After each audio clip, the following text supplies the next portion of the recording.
Está começando mais um Antenados na Geral para todo o Brasil, aqui na tela da Boas Novas. É bom ter a sua audiência no programa de hoje. Nós vamos discutir, debater, pensar, refletir um pouco sobre diferentes denominações. Por que existem denominações na igreja evangélica no Brasil e no mundo hoje? De onde elas vieram? Por que elas foram criadas? Foi natural? Foi uma cisão, como a gente chama de racha? Qual a razão de existir? Como é que a gente também consegue unir um pouco mais? Hoje é louvável, talvez aí, pessoas que fazem alianças de pastores, convenções de pastores interdenominacionais para unir um pouco mais eles, de bairros, de uma cidade inteira. Como é que a gente faz? Antigamente, alguns crentes não chamavam o outro de irmão, chamava de primo, porque era de uma denominação diferente. Por que a denominação às vezes afasta a gente? É uma questão doutrinária? É uma questão pessoal, de território? É uma questão às vezes até de insegurança? Uma denominação fala, olha, não vai na outra denominação porque ela não é de Deus, porque às vezes está inseguro de perder um membro para aquela denominação. Como é que a gente entende a história das denominações e como elas interagem aqui no Brasil? É sobre isso. Não é muito fácil, não é bem complexo, mas é sobre isso que nós vamos debater hoje aqui no Antenados na Geral. Você pode participar conosco. Durante o programa aqui embaixo vamos colocar os contatos para você interagir. Facebook, Twitter, redes sociais, telefone e SMS. Para falar um pouco sobre diferentes denominações no Brasil e as suas relações, eu recebo ele que é pastor da Igreja Batista Memorial do Caxambi, pastor Edson Luz. Pastor Edson, bem-vindo ao Antenados na Geral. Prazer estar aqui novamente. Um abraço para todos que estão nos acompanhando nessa tarde. O assunto é realmente um assunto palpitante. E eu entendo que nós poderíamos pensar esse assunto e desdobrá-lo. O que é orientação espiritual vem do espírito. E o que é orientação social? Existe uma igreja, instituição, vamos dizer assim, deixa eu chamar de instituição primeiramente. Existe uma instituição preocupada com o social, captação de recursos para atender pessoas. E faz bem, às vezes faz bem, porque as pessoas conseguem realmente rever os seus caminhos, os seus hábitos, através daquela instituição. Discutível é se a razão daquela pregação, daquela posição é bíblica e espiritual, querendo colocar aquela pessoa diante de Deus, ou se é apenas uma questão humana e social, onde eu me beneficio dela. Forte isso. A gente vai entrar na história das denominações, das igrejas e ver como é que isso também acontece hoje. E eu vou debater isso com ele, que é bispo da Catedral Presbiteriana Pentecostal, bispo Joel de França. Bispo Joel, bem-vindo ao Antenados na Geral. André, é um prazer estar aqui mais uma vez. E o pastor já colocou lenha ali na fogueira ali. Realmente, esse é o tema que a gente pode, com certeza, no decorrer do programa, trazer a luz da verdade sobre denominações, mas partindo do gancho que o pastor falou, realmente entra numa polêmica. Porque se olhar para fazer a divisão, um relacionamento da razão pelo qual algumas igrejas mudaram o seu ritmo, ou já inauguraram as suas igrejas, criaram suas igrejas com um pensamento ideológico, né? A ideologia dele qual é? É espiritual ou é material? Realmente nós vamos chegar até lá. Seja bem-vindo, pastor. Também recebo ele, que é pastor auxiliar na Assembleia de Deus, Ministério Plena Unção na Tijuca, apresentador do Grandes Mensagens, meu amigo pastor Anderson Bravo, @pastor Bravo. Bem-vindo ao Antenados na Geral. Muito bom estar aqui, André. Você já viu que eu vim aqui só para ouvir, né? Só tem gente para fera. aprender. Liga aí, aproveita, faça igual. Liga para umas 10 pessoas aí que vai ser um debate interessantíssimo. E a grande questão é a seguinte: o que hoje nós chamamos de rebeldia, será que amanhã nós chamaremos de grandes ministérios? E eu vou começar com esse tema, com essa semente. Eu vou falar um pouco da denominação, que eu acho que isso aqui tem tudo a ver com a história. A gente tem que voltar num tempo e entender como começaram as grandes denominações hoje, ou existentes no Brasil. E depois de um tempo a gente de fato enxerga diferente. Eu sou da Assembleia de Deus, meu pai é pastor na Igreja Mãe da Assembleia de Deus, então a gente tem uma ligação muito forte, histórica, e entende muito bem. A Assembleia de Deus começou em Belém do Pará. E naquele tempo, 2 missionários suecos, jovens, não eram casados, eles eram missionários batistas, foram para os Estados Unidos como missionários batistas, tentar a vida lá, foram batizados com o Espírito Santo, evidência de línguas estranhas, mistério nos Estados Unidos, e vieram ao Brasil como missionários da Igreja Batista. Doutrinariamente, já se tem uma diferença bastante grande sobre essa questão da evidência de línguas estranhas no batismo com o Espírito Santo, entre as igrejas pentecostais, que na época no Brasil não existia, eles trouxeram, vamos dizer assim, talvez a chama pentecostal ao Brasil, e das igrejas tradicionais, propriamente, nesse caso, a Igreja Batista. Quando chegaram como missionários, depois de alguns cultos e tudo, eles começaram a evidenciar essa questão de línguas estranhas, que batia de frente com a doutrina da Igreja Batista naquela época, ou talvez até hoje. Naquela situação, eles literalmente, isso eu não falo desrespeitosamente, eu falo como fato que aconteceu, foram meio que expulsos da igreja por causa dessa diferenciação. Olha, aqui a nossa doutrina não crê nessa evidência e vocês foram expulsos. E eles começaram uma reunião com pessoas, na casa de algumas pessoas, trabalhando o que nós chamamos hoje de igreja pentecostal. Hoje a maior igreja do Brasil, igreja pentecostal no mundo, é a Assembleia de Deus no Brasil. Eu imagino que naquela época talvez era entendido como um racha, ou talvez uma cisão. Uma vez o pastor Samuel... Até rebelião, né? Rebelião. Uma vez, foi muito interessante, perto do centenário, o pastor Samuel Câmara, pastor da Igreja Mãe da Assembleia de Deus no Brasil, em Belém do Pará, fez um intercâmbio com o pastor da primeira Igreja Batista em Belém, qual os missionários faziam parte. Um pregou na igreja do outro como se fosse, gente, aqui não existe nenhum tipo de cisão. E foi muito bonito, os dois usaram a analogia de um parto para explicar a situação. Hoje, 100 anos depois, claro, de um parto. Ou seja, uma estava dentro da outra. Se o feto que está dentro da barriga da mãe não sair, os dois morrem. Por infecção, morre o feto lá dentro, depois infecciona a mãe e a mãe morre. Então tinha que haver um parto, uma cisão, tinha que ser retirado um de dentro do outro para que os dois subsistissem e fossem felizes. E hoje eu acho melhor, talvez, a analogia para a gente imaginar isso. Porém, naquela época, essa cisão, e eu estou falando muito, já quero passar para vocês, foi algo doutrinário. A gente não concorda com essa doutrina, isso que aconteceu, o mistério... Hoje, e vou trazer um pouco para hoje para a gente poder... Eu já não vejo muita questão doutrinária, porque está cheio de igrejas sendo aberta com a mesma doutrina que a outra. Só muda o nome e a placa. Mas por questão social, questão de ego. E eu queria trazer isso para a gente poder debater hoje aqui. Como é que vocês entendem, claro, essa mudança dos tempos de lá, das igrejas mais tradicionais ou históricas, para o dia de hoje, que hoje nós vemos pastores de 3 denominações diferentes aqui sentados, e acho que nós temos muito a contribuir. Como é que vocês veem a raiz, primeiro, das denominações e a raiz das denominações atuais? André, na verdade, a gente olha, da maneira que você falou aí, parece que a doutrina do Brasil era tradicional e não aceitou. Não pode ser porque, na verdade, todas as igrejas evangélicas elas não vieram do Brasil. Elas vieram de fora, vieram da França, da Holanda, vieram de outros países para cá. Esse é o fundamento das igrejas evangélicas no Brasil. Então, esses que vieram para cá se acomodaram, esses que vieram para cá eram tradicionais, e os outros que vieram e se tornaram pentecostais, na verdade não se tornaram, já vieram pentecostais, já vieram já com dom de língua e tudo. Encontrou algumas barreiras, sim, encontrou algumas barreiras, mas tiveram coragem. Coragem para fazer a cisão, coragem para abrir um ministério, com certeza embaixo de pedrada, embaixo de perseguição, essa é uma triste realidade. Existem pessoas que saem de um ministério para criar outro ministério porque ele é rebelde, ele não é submisso a uma autoridade. Mas existe aquele que foi chamado por Deus. Eu vejo que isso não é de agora, isso já é desde os tempos antigos. E não chegando tão antigamente, o apóstolo Paulo. Aconteceu isso com o apóstolo Paulo. Quem era o apóstolo Paulo? O missionário.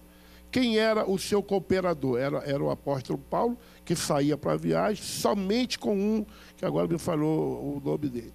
E nessa viagem, eles levaram João Marcos. João Marcos. E João Marcos não se deu bem naquela viagem, não estava preparado. Paulo ficou chateado, teve que voltar, voltou com João Marcos. E depois, quando vai fazer outra viagem, vai Paulo e Barnabé. Aí o Barnabé queria levar o seu primo. Aí o apóstolo Paulo disse, não. Aí Deus falou, peraí, não tem problema. Paulo, vai com Silas, Barnabé vai com João Marcos. Pronto, então foram agora ia ser uma viagem só. Então, foi 2 viagens. Paulo abre suas igrejas, Barnabé e João Marcos abrem suas igrejas. Então Deus, sabiamente, separou os dois, mas para crescer o ministério, para crescer o fundamento da palavra de Deus, e eles foram abrir igreja. Quer dizer, na divergência deles, Deus aproveitou e fez dois caminhos. Você vai para a direita, você vai para a esquerda. O alvo é o reino de Deus. E os dois foram fazer a obra de Deus. Mas nem sempre esse é o caso. Às vezes se abre uma segunda, talvez uma cisão e tudo, e meio que uma canibaliza da outra, tira membros da outra. A grande questão é a seguinte, André. A gente vai, esse assunto, ele vai levar para o assunto de rebeldia, ele vai entrar no assunto de egocentrismo, Sim. vai entrar nas vaidades absurdas hoje, que o cara não admite mais ser pastor, hoje virou um reles mortal, né? Então o cara quer atingir patamares maiores ao ponto de chegar a um patriarca. Então nós vamos entrar em vários assuntos. A grande questão é entender o seguinte: o propósito e a proposta de Deus é expandir o seu reino. Houve um tempo na história em que o Cristo tinha os seus discípulos e seus seguidores, que eram coisas distintas. Os seus discípulos eram aqueles que o ouviam de perto e estavam dispostos a seguir. Os seus seguidores é aquele que experimentava o milagre, comia o pão, comia o peixe, cada um seguia a sua vida. O texto vai dizer que quem se importa com isso são os seus discípulos. Marcos capítulo 9, a partir do versículo 38. Mestre, nós vimos um homem em uma cidade que expulsava demônios em teu nome. Nós lhe proibimos, porque a preocupação dos discípulos era preservar o nome de Jesus. Eles estavam preocupados com que o nome de Jesus não fosse mal falado, e sim bem falado. Os seguidores estavam desfrutando daquilo. Jesus falou o seguinte: não lhe proibais, porque é impossível. Jesus fala assim: é impossível que alguém que use o meu nome para realizar... Olha que doideira isso, é doideira isso. Que use o meu nome e faça milagre e depois seja contra mim, porque o que é por nós não é contra nós. Isso é a palavra de Jesus. O mesmo Jesus vai dizer que no último dia vai ter gente que vai chegar para ele e vai dizer assim: em teu nome eu expulsei demônio, em teu nome eu fiz maravilhas, e ele vai falar assim: apartai-vos de mim porque eu não vos conheço. Então a grande questão é o seguinte: Nunca vos conheci. Nunca vos conheci. Obrigado, pastor. Nunca vos conheci. Obrigado, pastor. Nunca vos conheci. Então a proposta é a seguinte: é entender que, primeiro, o reino de Deus será expandido. Estranhamente, não se escandalize, o reino de Deus será expandido por pessoas honestas e por pessoas desonestas. Isso é um fato. As cisões e os rachas vão ocorrer. Vão fazer expandir o reino. O reino será expandido até por aquele que... Paulo disse isso. Tem aquele que prega por porfia. Tem aquele que prega por vaidade própria. Tem aquele que está pregando simplesmente pelo seu bel prazer. Só que Jesus está sendo exaltado nisso aí. Isso que a gente não consegue entender.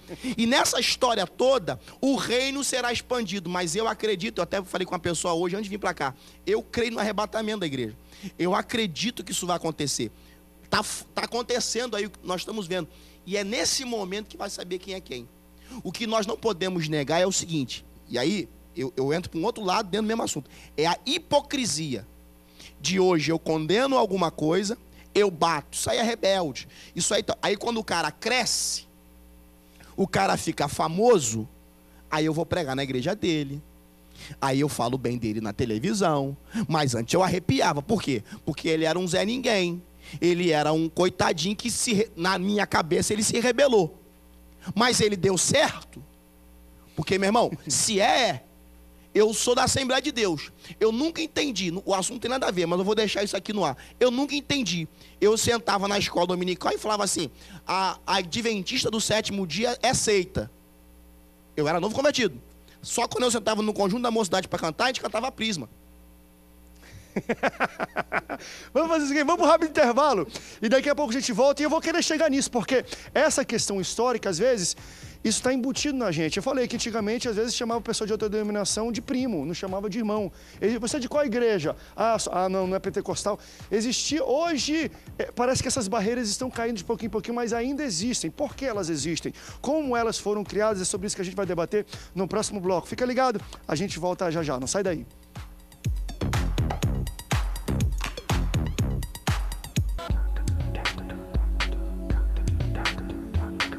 Estamos de volta ao segundo bloco do Antenados na Geral. A gente está dando aqui um mergulho na história para entender o início das denominações, por que elas foram criadas e como é que era o relacionamento antigamente e hoje. O pastor Nelson Bravo deixou muito claro que antigamente, às vezes no banco da igreja, a gente era ensinado que, olha, aquela igreja aceita, não fala com aquele irmão e tudo isso. Hoje em dia eu entendo que acabou na maioria dos lugares. Hoje nós convivemos com irmãos da Batista, da Presbiteriana, vai para cá, um prega aqui, outro canta lá, e por aí vai. Quebrou-se muita coisa, mas é interessante sempre a gente voltar no tempo e entender de onde veio esse ensinamento, esse pensamento que ele não é meu irmão em Cristo, ele é meu primo em Cristo.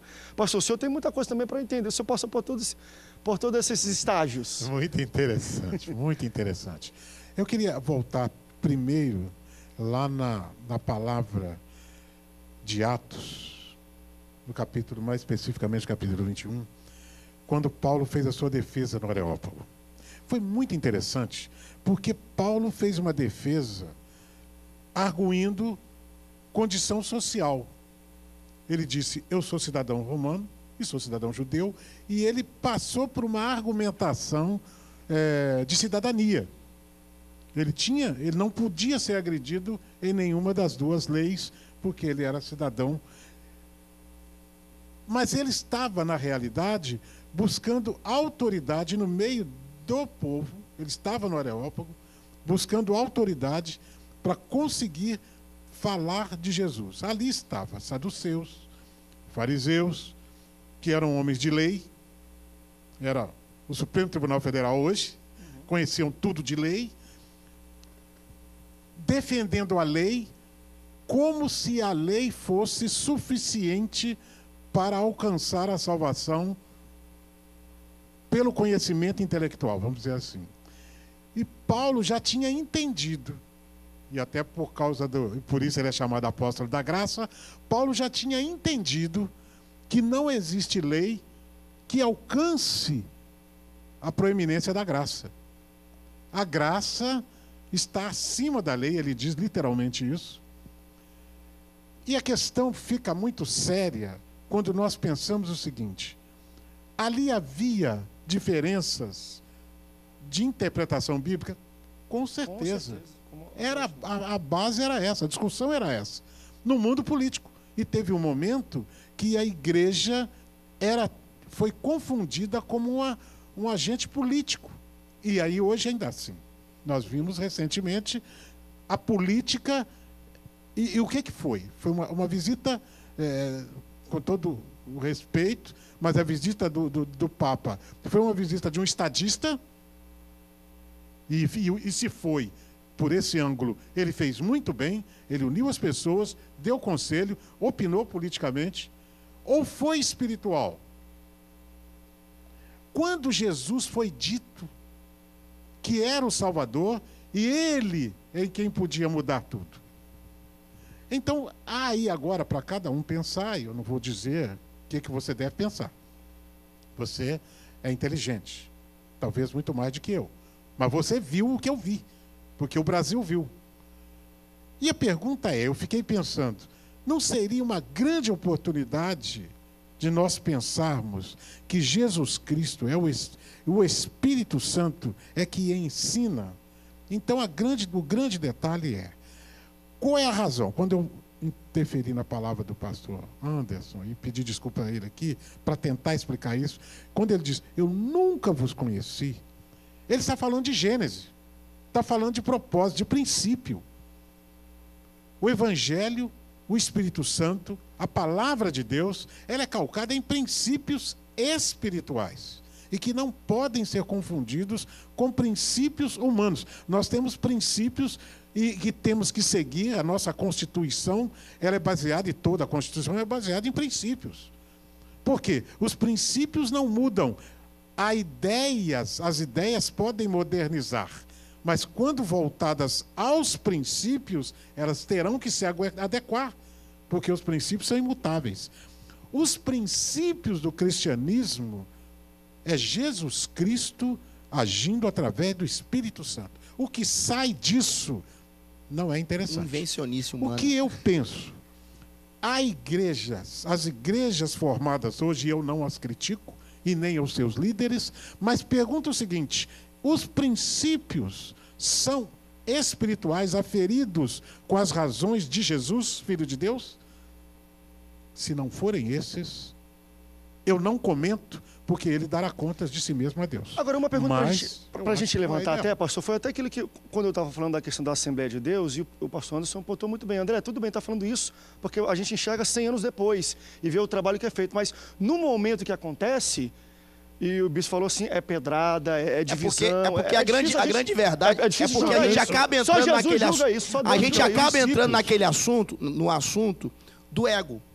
Porque são dois lados.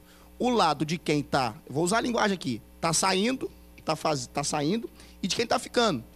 E nós sabemos que, ao longo da história, muito presidente criou seus monstros. Muito presidente de instituição histórica, pentecostal, o nome que quiser dar, criou monstro.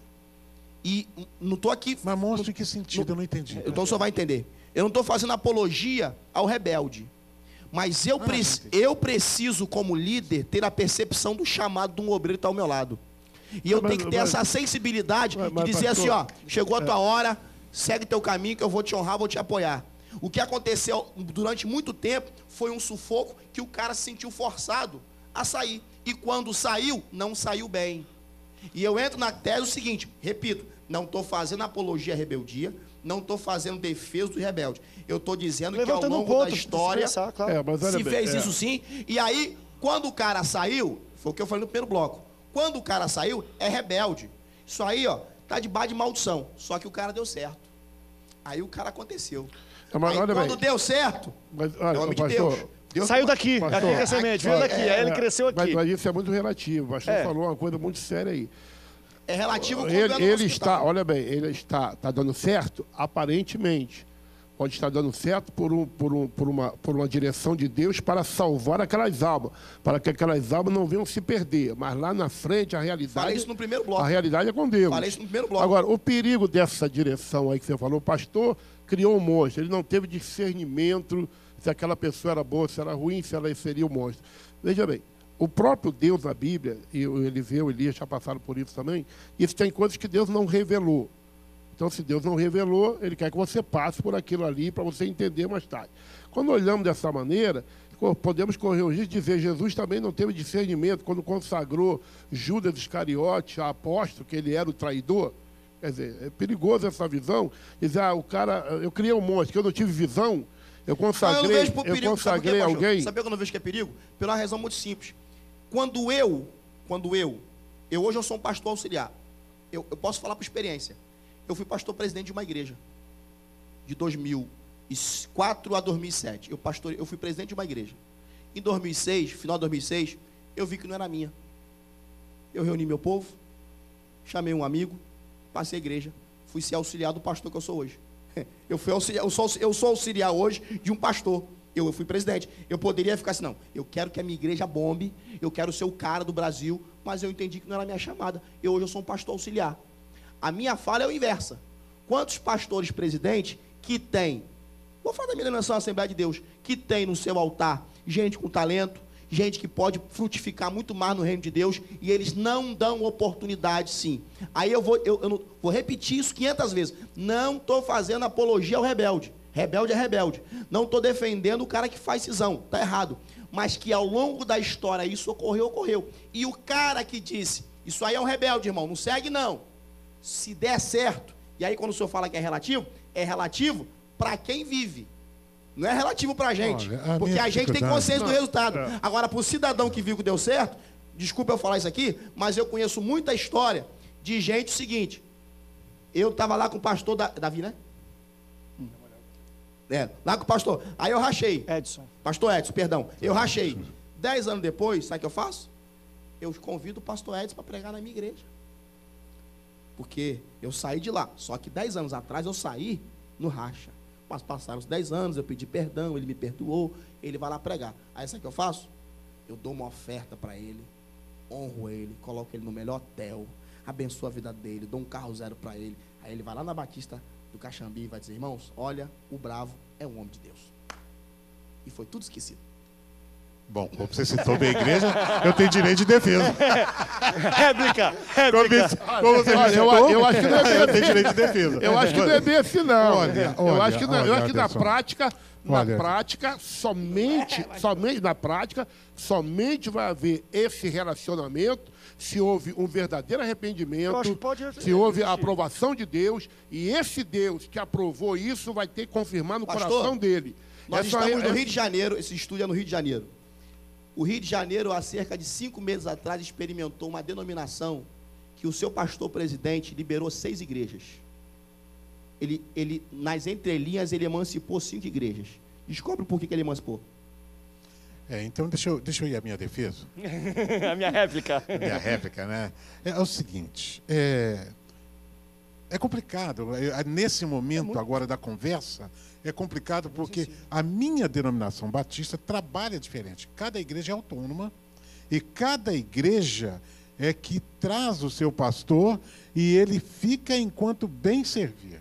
Os nossos estatutos dizem isso. Eu sou pastor da Igreja Batista Memorial em Caxambi e vou estar lá enquanto a Assembleia reunida, a igreja, a Assembleia é o órgão máximo, ela achar que eu estou servindo bem a igreja. Mas a Assembleia da igreja, denominada igreja, não da denominação, não Convenção Batista Brasileira, Carioca, nada disso. É a minha igreja que vai dizer se quer ou não e se eu vou continuar. Ninguém me tira acima da igreja. Ela é que faz isso. Soberana. Ela é soberana. Tá? Se um presidente da Convenção Batista Brasileira, que é um homem sensato, espiritual, disser, pastor, eu não quero que o senhor fique aí, ele vai ter que... Eu vou olhar para ele e falar, pastor, desculpe, mas eu não reconheço a sua palavra, porque o órgão máximo da minha igreja é a minha Assembleia. É o corpo diagonal, né, Não, no caso. é a igreja reunida. Mas a Assembleia da igreja. a igreja, quando você fala... Membros, membresia. É a membresia dele. É a membresia. Faz uma assembleia e os E membros a que minha- votam se ele é E o pastor meu ou não. É isso? estatuto, Ó, meu estatuto a vai igreja- dizer a igreja ó, batista o meu histórica, eu acho que estatuto vai essa é uma- dizer, meu estatuto vai dizer o seguinte. Meu estatuto vai dizer o seguinte, está registrado. Vai dizer o seguinte, que isso só pode acontecer numa Assembleia Extraordinária marcada para esse fim e cujo assunto será somente esse: demissão ou admissão do pastor. E ela é convocada a Assembleia, os membros vão para tratar desse assunto. Então, eu fico tenho muita dificuldade para pensar da forma que vocês colocaram aí, porque é difícil. Agora, pastor, eu digo uma coisa. Dono da igreja é o Espírito Santo. Amém. Qualquer coisa pessoal que interfira na igreja, para contrariar, se não for com oração e com submissão a Deus, com humildade, e não é o que eu vejo hoje, desculpa a crítica, mas hoje eu vejo tantas pessoas que são tão mais, que eu às vezes vou numa condução, num lugar qualquer, quando eu vejo um líder, às vezes, de alguma denominação, eu sento lá no cantinho, eu fico pequenininho, porque eu não quero ser. Eu peço para Deus, me livre disso. Por quê? Porque corrompe. Poder corrompe. E corrompe mesmo. E o homem, o poder e a submissão a Deus não são parentes. E quando é muito tempo de poder, quando é para ter rotatividade, piora muito mais. Vamos para um rápido break, daqui a pouco nós voltamos. Eu vou querer que a gente debate também um pouco sobre a interação entre as diferentes denominações. Porque nós falamos no início, eu cresci... Mas esse assunto estatutário que o pastor levantou aqui, do respeito que a igreja tem dele, convencional, tem que ser abordado. Não é qualquer lugar, não é todo eu vou falar lugar sobre que essa questão estatutária eu funciona. vou falar sobre aliança em convenções de pastores também, que é aquela questão que aliança em convenção de pastor é feita para unir igreja e não para separar e fazer política. É uma coisa que a gente tem que deixar e vamos debater ainda no último bloco aqui, mas eu quero falar um pouco sobre o que separa hoje as denominações, o que distancia um assembleiano de um batista, de um presbiteriano, como talvez antes tinha um pouco mais. É a questão doutrinária, é a questão cultural, às vezes uma questão, e aí, que é passada de cima de altar para os bancos de disputa de membros, com medo de perder, então fala mal da outra. Porque temos até uma irmã aqui que mandou uma pergunta para a gente. André, eu sou da Universal, vejo televisão, vou para outros cultos que não é da minha igreja e falam mal da minha igreja. Como é que querem que eu goste dos membros e dessa igreja se só falam mal dos meus líderes da minha igreja? Então, é uma coisa para a gente abordar e é muito sensível. Vamos para um rápido intervalo. Daqui a pouco a gente volta, não sai daí, a gente volta já já.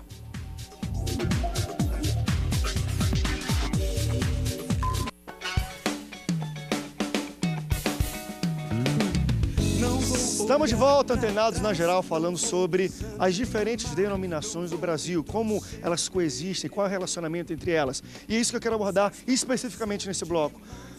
Eu tenho 29 anos, mas já, de algum modo, por questão cultural, não sei, já fui ensinado, olha, não vai naquela igreja. A gente, às vezes, é colocado um terror, faz um terrorismo mental na nossa cabeça para a gente ir numa igreja ou na outra e tudo mais. E eu quero levantar essa pergunta, o que vocês acham, pastores, que é a maior barreira hoje entre o bom convívio entre os membros e as denominações do Brasil?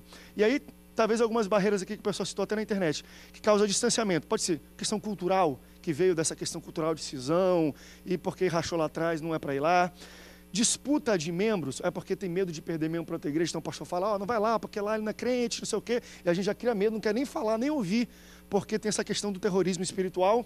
Ou também a própria diferença doutrinária, de fato. Poxa, eu sou membro, aquela igreja não tem nada a ver com a minha doutrina, então eu não tenho nem interesse de ir lá, não quero nem falar com ninguém. Teologia, ou talvez tenha alguma coisa a mais. Como é que vocês interpretam hoje o que ainda existe hoje de diferença denominacional, de não quero ir naquela igreja, não entro nessa igreja? Vem da onde? É terrorismo espiritual, é diferenciação, é uma questão própria, é a cultura? André, olha bem, existem igrejas e igrejas. Eu creio, eu pelo menos, vou falar por mim. Eu, como pastor, eu não libero a minha igreja para ir em outra igreja que eu não conheço o pastor de lá e a doutrina dele. Eu já quebrei a cara com isso. Já liberei minha igreja para ir numa igreja, até de um pastor conhecido, mas não pelo seu ministério. Conhecido como pessoa, de nós nos cumprimentarmos, sabia que ele era pastor. Ele mandou uma carta, eu mandei minha igreja. Chegou lá, fiquei sabendo outro dia, a igreja ficou apavorada, porque o pastor que estava pregando lá fez um hipnotismo no culto, e hipnotizando as pessoas. Agora você vai ser um cachorro, agora você vai ser um gato. E vocês não saíram de lá imediatamente dessa igreja? Bispo, nós chamamos o pastor à parte e falamos, o nosso bispo não aceita isso aí não, hein? Ele vai ficar sabendo disso aí. E ele deu uma desculpa para mim que não sabia que aquele pregador ia fazer aquilo. Então, esse é um cuidado que a gente tem que ter, que você libera a sua igreja, seu membro, a membresia, que tem uma doutrina bíblica, um ensinamento, segundo as cartas paulinas, e vai para uma igreja que o cara quer que você faça uma campanha que não é bíblica, que você tenha atitudes que não é bíblica, coisas da heresia do homem. Então, você está correndo o risco de deixar a sua ovelha se contaminar. Às vezes a pessoa diz, fulano está falando mal da igreja A. Não, está falando mal da igreja A ou está falando mal da campanha da igreja A? A campanha que ela está fazendo é apenas para arrecadar dinheiro e que se dane a santidade e que se dane a hermenêutica sagrada? Então o pastor é um inventor, ele está inventando uma campanha que não é bíblica, que não tem um respaldo bíblico e que se torna heresia. Então, essa proibição é legal, assim também como aceitar um pastor para pregar na sua igreja que você não conhece a história dele espiritual. Você está correndo o risco dele subir no seu altar ali e pregar heresia, contaminar a igreja e trazer dissensão para a igreja. Eu já fui convidado a pregar em muitas igrejas para consertar erros de alguns pastores, inclusive erro de pastor de renome aqui do Rio de Janeiro, que pregou uma besteira com essa liberação do sexo aí, que tem pastor que andou com uma moda escrevendo livro de sexo, que você pode tudo de 4 paredes, e ele tem um problema sério numa igreja. Convidei por causa do nome dele. Sim, mas na hora que ele abriu a boca lá, se sentiu poderoso para falar o que queria. Então, dentro de 4 paredes, pode fazer o que quer? Não pode fazer o que quer. Dentro de 4 paredes, o Espírito Santo de Deus está ali também. Depende da denominação, hein, pastor? E é sobre isso que a gente está falando de relacionamento. Pastor Anderson, tu já pregou em muitos locais. Já recebeu algum convite e falou, opa, essa igreja me convidando? Na verdade, e em algum caso também... Até hoje, até quando é da Assembleia de Deus, eu fico assim. E em algum outro local tu foi convidado aí, quando era perto de chegar, não pode vir mais porque descobriram de que ministério, de que igreja, de que convenção você era. Política também afasta um pouco a questão do relacionamento denominacional. Me permita entrar nesse assunto aí, mas dá uma resposta da sua pergunta. Uma ovelha bem alimentada, ela pode ir a qualquer lugar que ela vai. Se não gostou, retém o que é bom, sai fora. Ok? Porque se a gente ficar feliz com alguém visitar a nossa igreja... Não precisa terrorismo mental e teológico. Eu tenho um privilégio que eu acho que poucos pregadores e pastores do Brasil têm. Eu vou até ser vaidoso agora. Eu sou membro da Assembleia de Deus, sou convencionado, daqui a pouco eu vou falar desse assunto aqui, se tiver tempo.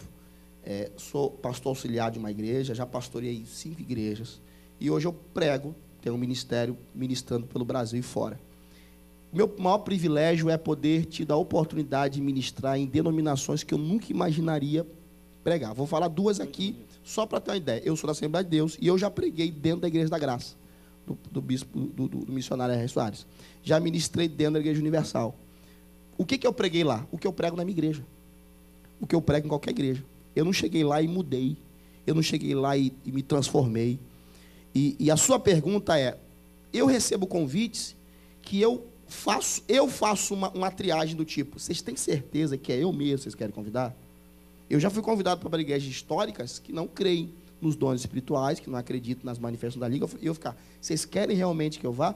E eu ficar meio que tolhido, e depois eu perceber que eles queriam, na verdade, meio que na curiosidade, ver o que é aquilo. Então, assim, a minha filosofia é muito mais da minha infância do que da minha religiosidade. E na minha infância, a minha mãe me ensinou a chegar na sua casa, pastor, e quando sentar, ficar quietinho lá e nem encostar as costas no sofá. E não pedir nem um copo d'água. Então, se eu chegar na sua igreja, eu vou ficar tão quietinho na sua igreja, que você vai nem me perceber ali, porque não é minha casa, não é a minha igreja.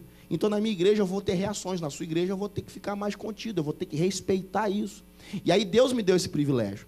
O que, na verdade, a gente não pode, e você disse bem aqui, é criar um terror, porque hoje, esse mundo globalizado faz as pessoas quererem conhecer outras denominações, os relacionamentos. Quem não tem um amigo não crente, que de repente ele fala assim, ó, eu não sou crente, mas estou frequentando uma igreja tal, aí o cara está querendo ganhar ele para Jesus, aí vai com ele, tá bom, vou lá. Aí ele chega lá, vê que a igreja que o amigo dele está começando a frequentar é um negócio meio esquisito. Mas no primeiro momento ele vai ficar na dele. Vai sentar lá, vai ouvir. Quantas famílias não foram libertas? Foi o que eu falei no primeiro bloco. Não foram transformadas por esse pseudo-evangelho pregado. O reino vai crescer, o reino vai ser expandido. O que a gente não pode, André, é de fato, de verdade, dizer o seguinte, existe vaidade? Existe. Existe ego? Existe. Tu citou aqui no final desse último bloco agora aqui, até uma questão da instituição, que está além do conceito igreja, de bastidor de igreja, que a membresia nem sabe, convenções, né? E falando da nossa denominação, que eu já disse isso várias vezes, eu, Anderson Bravo, eu perdi o interesse sobre a instituição que rege a minha denominação, porque não tem funcionalidade, não tem essência. O reino de Deus saiu dali há muito tempo, é política, é um poder que nem é o poder de Deus, é um poder humano sem nenhum fundamento. Aí eu vou sair da minha casa, vou perder o meu tempo, deixar os meus filhos, a minha esposa, para participar de uma convenção, de uma AGO, que qual é o assunto? Liminar. Qual é o assunto? Ciclano foi excluído, Beltrano foi expulso. Não há funcionalidade. Outro dia eu falei na internet, eu queria ver a convenção das Assembleias de Deus fazer uma cruzada no Brasil. Faz uma cruzada. Faz um só. Não precisa fazer muito, não. Faz uma cruzada. Reúne os crentes no lugar, dá folheto. Sabe fazer isso? E aí vem de uma proposta, uma ideia de que estão acima do bem e do mal. E não estão. O reino de Deus está muito além disso. E aí fica complicado, pastores. Porque a nossa instituição, que entre aspas é a séria, começa a perder para os rebeldes. Porque o cara abre uma igrejinha, entre aspas, na rebeldia. Não estou fazendo apologia ao rebelde. Mas o cara vai para a rua evangelizar, campeão. O cara prega o evangelho. O cara não está preocupado com a convenção. O cara não está preocupado se ele é ligado à convenção. Ele está preocupado, ele vai lá no meio dos cracudos lá e abraça o cracudo e beija o cracudo. Aí você fala, aquela igreja ali, ó, é rebelde. Aquilo ali é fruto de uma rebelde. Só que aquele cara ali está pregando enquanto o Dom Juan da convenção está dentro do seu gabinete cheio de moção de político, cheio de propostas de deputados e vereadores e não prega o evangelho há muito tempo. Isso aí é forte, aí chega a treme aqui nas bases. Deixa eu levantar uma coisa, mas eu acho bonito a gente começar a falar de questões de, olha, André, sou semana fui pregar aqui, fui pregar ali, em todas as igrejas. Coisa que eu cheguei agora, acabei de chegar de Brusque, preguei numa igreja chamada Igreja Calvário. Isso, coisa que não existia antes. Eu acho que isso já começa um intercâmbio, um relacionamento entre pastores, denominações e líderes, muito interessante. Olha aqui o que um líder de jovens mandou para a gente por e-mail. Ele fala assim, André, nós aqui no meu bairro, aqui no Rio de Janeiro, uma vez por mês, nós escolhemos uma das igrejas, independente da denominação, onde todos os jovens de igrejas, que a gente faz uma aliança de jovens no bairro, vão para ela fazer um culto naquela igreja. Então, se eu sou da Assembleia, vem Batista, Presbiteriana para mim. Depois todo mundo vai para a Presbiteriana. Eles fazem um rodízio de igrejas e fazem um grande encontrão. Porém, algumas igrejas não se juntam. A conversa que se tem é que eles têm medo que os jovens da sua igreja gostem, talvez da pregação do outro pastor, do louvor da outra igreja. Então, para não perder jovens e membros, eles não participam. E aí a pergunta dele, a insegurança pode ser um grande fator da falta de comunhão entre as denominações? Pode. E é triste, né? Mas esta falta de comunhão precisa ser fragmentada. Tem que pensar cada razão para que haja insegurança. Provavelmente a palavra medo, ela pode não ser muito bem aplicada aí. A insegurança, sim. Insegurança. Insegurança. Porque eu, quando ando na rua e vem uma pessoa em direção a mim, muito bem vestida, por mais bem vestida que ela esteja, se for meia-noite, eu fico inseguro. Então, insegurança não significa taxar o outro, mas a insegurança de não saber quem é o outro. E o que tipo de coisas poderá acontecer. Nós não podemos perder o princípio de que a função de pastor é cuidar das suas ovelhas. Essa é a função de pastor. Eu tenho responsabilidade com as ovelhas que Deus, pela misericórdia dele, coloca para eu cuidar. É tanto que a minha oração constante é: Senhor, eu gostaria muito de entrar no céu com todas as minhas ovelhas. Então, eu não posso ter muitas ovelhas, porque eu não vou poder cuidar delas. Então, eu não preciso de poder humano. Eu preciso do poder de Deus e de ter a oportunidade de conhecer a minha ovelha e saber aonde está o seu problema e aonde estão as suas lutas, porque este mundo é um mundo de lutas. Eu, quando olho para esse ponto, eu fico preocupado. Outro dia eu me vi rindo do meu pensamento, porque eu falei, vai chegar num ponto que vai ter uma igreja em cada rua. E vai ter. Já tem em alguns lugares. Já tem, pastor. Pastor, tem não, lugar no Rio de Janeiro que é um ponto de referência. Não, eu sei, mas igreja tal. Mas na geral ainda já não. tem, pode referência. A Não, igreja mas tal, tem. próxima à igreja tal. É, tem, mas eu coloquei num outro sentido. No pontual. Vai ter. Por quê, pastor? Porque eu vejo que cada vez mais, e me desculpa, eu vou dizer uma coisa forte, tem muita gente vivendo para Jesus e muita gente vivendo de Jesus. Então, esse é um problema. Eu não sei quem vive para Jesus ou de Jesus. Igreja está virando um nicho de mercado. Essa é a grande verdade. Igreja está virando um nicho de mercado. E me desculpe a palavra dura, mas dá nojo.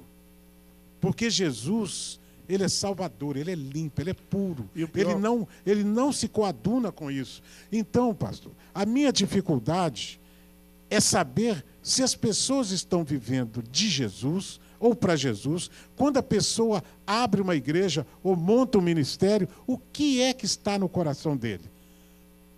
Então eu não sei. Motivação inicial, né? Isso. É o princípio.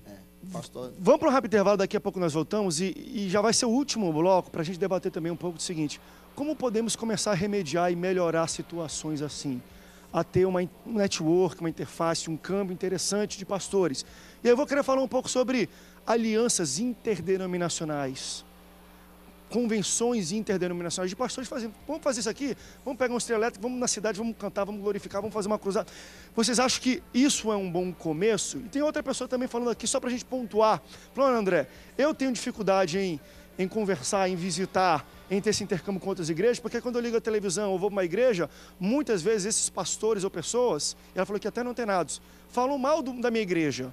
Então, poxa, isso não me atrai em querer visitar uma igreja se o pastor ou aquela pessoa fala mal da minha igreja, da minha liderança. Ela fala aqui, sou da Igreja Universal e quando às vezes eu ligo, muita gente fala mal da minha igreja. Então, eu não tenho vontade de visitar nenhuma outra igreja. Será que às vezes está na hora também da gente falar um pouquinho menos e abraçar e receber as pessoas um pouquinho mais? Não sei, vamos debater no próximo bloco. Fique antenado, a gente volta já já.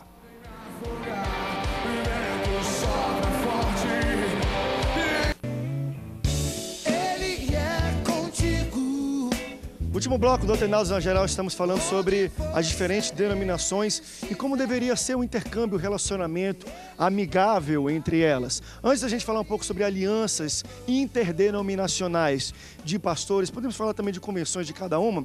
Eu só queria abordar uma pergunta pontual interessante, de uma moça que fala que ela é crente da Igreja Universal e até falou no Antenados, poxa André, às vezes eu já fui para muito congresso, para muito culto, visitar com primos, com amigos de outra denominação, mas de vez em quando eu estou lá e o pastor pega de púlpito e fala mal da minha denominação, fala o nome do meu pastor e o nome da minha igreja, e eu me sinto mal. E isso é algo muito sério para mim, que me distancia de qualquer denominação. Hoje é muito difícil eu visitar qualquer outro congresso, ou culto, ou denominação, porque eu tenho medo, porque eu me sinto muito mal. André, é duro ouvir isso. Parafraseando a Bíblia, o que separou Abraão e Ló foram os pastores, né? Foram os pastores que entraram em crise. Com todo respeito à nossa irmã, no culto da Universal também se fala mal das nossas igrejas. Eles, por muitas e muitas vezes, se propõem a dizer que nós não temos o poder que eles têm, nós não temos a prosperidade que eles têm, nós não temos o tempo maior que eles têm. Não fazendo apologia a entrar numa guerrinha. O que você tem que ter é a maturidade. O que falta no nosso meio hoje é a maturidade. E o que falta no nosso meio hoje é a falta do amor. Não aquele amor, amor é uma florzinha roxa que nasce no coração de um trouxa. Não, amor é decisão. Eu decido amar. Eu decido amar o outro diferente. Eu decido amar o outro mesmo que ele não fale o que eu falo. O amor respeito. Né? Eu preciso amar para respeitar. A maior prova que nós perdemos o conceito do ser humano, eu vou usar a figura que o pastor Edson usou aqui agora. Ele disse que se ele estiver andando meia-noite e vier uma pessoa na frente dele, ele vai com medo. Isso há 40 anos atrás era um outro sentimento. Há 40 anos atrás, se você estivesse na rua meia-noite e viesse alguém na tua direção, você disse, poxa, ainda bem que tem alguém na rua, essa hora. Hoje, me sinto mais seguro. Me sinto mais seguro porque tem alguém na rua. Hoje, quando você vê alguém na rua meia-noite, você sente... É a comprovação que o conceito do humano mudou. Social. Isso o conceito humano mudou. Então, assim, nós perdemos a percepção do que, o porquê aquela igreja abriu. O porquê aquela igreja surgiu. Qual foi a motivação, o princípio pela qual... Porque nós perdemos isso. E aí, hoje, você fala... Hoje a gente passa mais tempo. Exemplo, eu viajo. E eu estou no aeroporto, dentro do avião, viajando. Você é pastor? De qual igreja? Assembleia de Deus. Assembleia de Deus, a igreja. Aí, tipo assim, eu passo mais tempo defendendo. E aquele pastor, eu ontem fui interrogado. E o pastor que foi preso? E eu fico, irmão, não sei.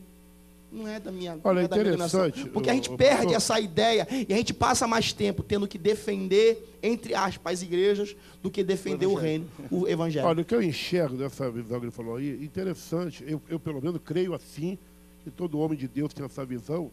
Às vezes eu sempre comento isso com a minha esposa. Toda vez que a gente passa por algum lugar, principalmente lugares que estão dentro dos bairros, dentro das periferias, lugares pobres, lugares que é onde dominavam droga e tudo, e que se abre uma igreja ali, a primeira coisa que eu faço quando passo ali e vejo, pô, graças a Deus, abriu uma igreja aqui para ganhar essas almas, para ajudar a gente a trabalhar. Então eu acho que todo pastor, na verdade, a visão dele, pastor de Deus, a visão dele é agradecer a Deus pelas igrejas. Porque quanto mais igrejas estiverem para ganhar alma, tirar as pessoas das drogas, da violência, da prostituição, melhor é para a nossa comunidade, nossos filhos, nossos netos, que vão, com certeza, ter uma tranquilidade melhor. Então, essa visão de abrir uma igreja ali, aquela igreja não presta, quando chega esse comentário que a irmã reclamou aí, tem que saber se está falando mal da igreja ou da doutrina da igreja, o trabalho da igreja. Porque se o trabalho da igreja não é um trabalho segundo a vontade de Deus, essa igreja vai me atrapalhar, porque ela vai fazer com que almas se percam, com que almas sejam destruídas, como diz a Bíblia, trouxe do inferno e devolveu o pior. Tirou ela do inferno e devolveu o pior. Então, essa é a triste realidade. Nosso combate não é contra a igreja A, B, C ou D. A igreja, ela é uma instituição. Agora, o pastor que está na igreja, ele é compromissado com Deus? A doutrina que ele está ensinando, ela é a doutrina do reino de Deus? Esse é o questionamento. Então, não é falar mal da igreja. O problema é que existe isso. Na verdade, quem mais fala mal de igreja é crente. Quem fala mal de pastor, na maioria, é crente. Eu me lembro quando o reverendo, vou falar o nome dele, com uma questão de carinho, que eu respeito, reverendo Caio Fábio, quando ele passou pelo vento, meu Deus do céu, temos uma rádio nossa, que os pastores se juntaram ali e só falaram mal do reverendo. As coisas boas do reverendo nunca existiam na mente deles. Se uniram para apedrejá-lo. E o reverendo, uma vez, ele disse uma coisa: qual desses homens não pecaram, não tiveram no meu gabinete me pedindo ajuda? É como Jesus disse para aquela prostituta, ex-prostituta: quem não tem pecado, atire a primeira pedra. Então, na verdade, André, nós não podemos atingir, tacar pé de igreja nenhuma, porque nós também somos Por isso pecadores, que eu disse naquele momento, seremos apedrejados. Esse conceito do rebelião, quem está sendo atingido e quem está fazendo. Eu, porque estou sendo atingido, chamo ele de rebelde. Mas, de repente, ele não está se vendo como rebelde. Então, essa compreensão que o pastor... Não, mas o rebelde, pastor Anderson, olha bem. Eu estou usando a palavra rebelde, pastor, só para sintetizar o seu raciocínio. Eu vou repetir, eu não estou fazendo apologia rebelde. Não, só ia fazer a distinção. O que a gente fala como rebelde? O pastor tem um auxiliar. Eu sou auxiliar do pastor Anderson. Chega o pastor Anderson, me abençoa. Eu quero ir para outra igreja, quero abrir meu ministério. O senhor me abençoa? Então, não. Pela prática, da maneira que eu vou falar com ele, sou auxiliar dele. Tem nada contra mim, se é esse caso, ele vai me abençoar e eu vou viver a minha vida. Agora, o pastor antes viajou, deixou a igreja sob minha responsabilidade. Quando ele voltou, eu já abri uma igreja, já tenho um nome e já arranquei dali do ministério ali com palavras persuasivas, porque eu tive o direito que ele me deu e tirei aquelas pessoas. Quando ele chegou... mas esse também não é o único jeito. Mas esse é o extremo. Rebeldia. É mais ou menos. Se rolasse o não também, e aí? O não. Não é uma área... Não é uma área, volto a dizer, que eu tenha possibilidade e seria temeridade eu entrar, porque não é o meu caso. Não é o meu caso. Não, foi só exemplo. Vários... Não é. Eu louvo a Deus por isso. E fico muito tranquilo com isso. Já saíram várias pessoas que eu batizei, orientei, mandei para o seminário, cresceram, são pastores hoje, amigos, queridos, fazendo grande trabalho. Então, já viveu essa experiência. Eu não tenho experiência negativa com isso. Agora, eu queria dizer o seguinte, a palavra de Timóteo tem que valer. A palavra de Paulo a Timóteo. Pregue a palavra. Insta a tempo e fora de tempo. Paulo falou, pregue a palavra. O púlpito da minha igreja não é para falar de outra denominação, é para pregar a palavra.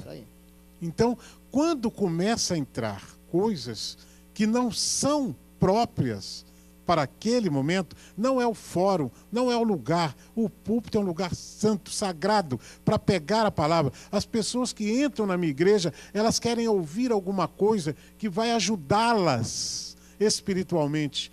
E não para me ficar dizendo que uma pessoa, que a igreja, fulano de tal, não pode. Aí, púlpito é lugar sagrado. Prega a palavra. E chegamos com isso ao final do Antenado de hoje. Tinha muita coisa para a gente poder falar, mas quem sabe a gente dá uma continuidade. Tenta entrar mais propriamente também na história. E quero só dar meus parabéns para todos os pastores que participam de alianças, de convenções interdenominacionais de pastores. Eu acho que isso é um início, talvez, de algo que a gente está falando assim, olha, a igreja evangélica é unida, os líderes são unidos e é bom você participar e compartilhar dificuldades e bênçãos que Deus dá na sua vida, tá bom? Muito obrigado, pastores, pela presença de vocês hoje aqui no Antenados. Obrigado pela sua audiência. Até o próximo Antenados na Geral. Tchau, tchau.